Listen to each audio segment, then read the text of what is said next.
What is up, YouTube? Welcome back to the channel. We got a new season of anime. It's called KamiKatsu, and let's jump right into it. So Yukito, who it starts off with, the MC, is going through a ritual orchestrated by his parents, who one of them named is Soichiro, who is the father. He's a tall, dark, muscular, bald man, and he's like, you believe in Matama, who is this god of the cult pretty much, and you'll survive this ritual.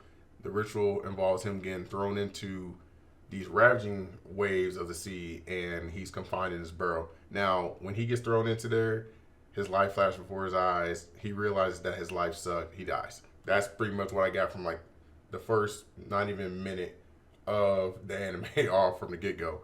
But he gets reborn or isekai into a new world, and this new world has no guide. I'm being so serious. It has no guide, and he opens his eyes to getting jacked off by this pink-haired girl. Now, I'm so serious when I tell you this. Like, I'm being so for real. He gets jacked off by this girl.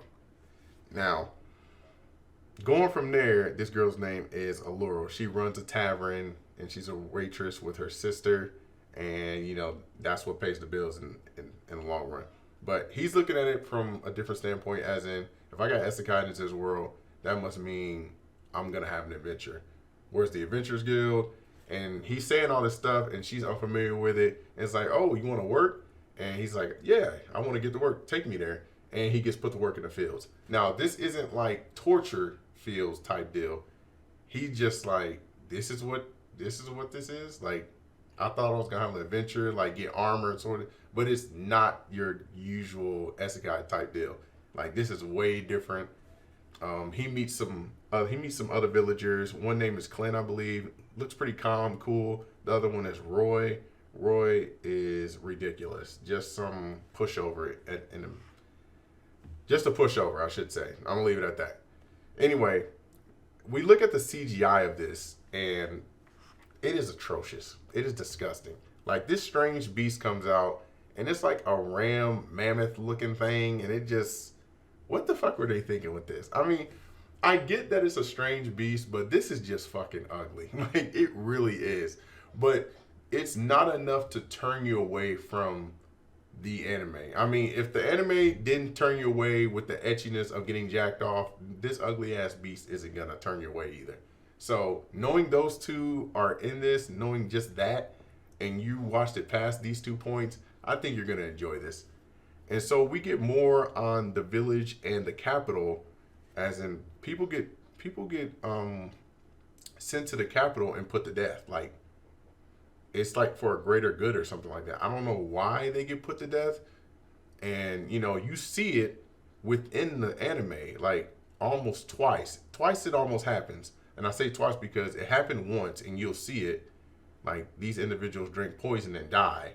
And then the second time is when the Empire comes for the village and people are hung. Now, I'm not going to tell you who gets hung or nothing like that, but I will tell you that Matama, who is the god of the original cult in Yukito's original world, comes down and saves a lot of people. Now, that I will tell you. And then we move forward, and Yukito has to start up another cult with this so-called god, because this so-called god loses all her powers. And with that being said, can't like protect them if the Empire comes running again. Knowing that, he starts developing these schemes. He realized that he needs followers. He needs a lot of things. So Roy is like one of the first potential followers because he likes lollies. Matama is a lolly. Adorable little thing. God, but lolly through and through. And Roy is just head over heels for Matama, even though she calls him trash and everything like that. But he just enjoys it. He sucks it up. He does her entire bidding. It's pretty crazy what happens with Roy. But the schemes kind of work and sort of don't, because Matama is so truthful instead of using persuasion like Yukito would do. And Yukito's starting to understand how to gain these followers.